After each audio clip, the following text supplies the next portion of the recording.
Hi, I'm Devin Shute, and welcome again to the Money Minute. Now, as investors, we are currently living through one of these uncomfortable periods of volatility in markets.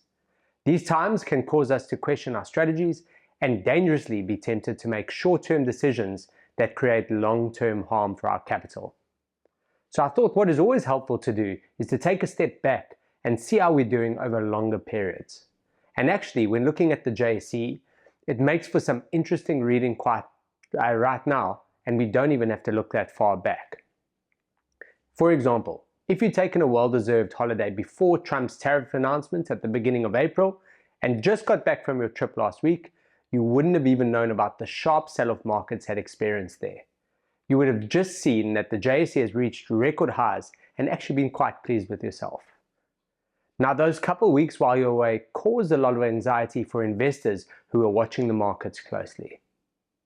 What is also interesting is that if you look back further, the JSE has had a very strong 12 months, and this is contrary to how it feels with our political and economic concerns.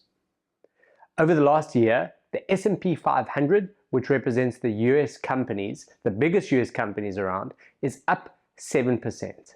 While the JSE, measured in US dollars, is up almost 30%.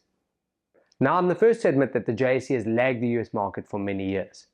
But the point here is that markets move in cycles, and no single trend persists indefinitely.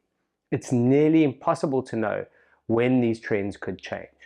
So, whether this is a short-term period of strength for the South African markets or the start of a longer trend, only time will tell.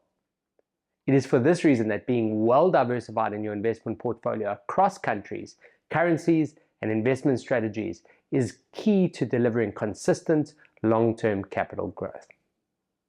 Thanks as always for watching. Have a great week.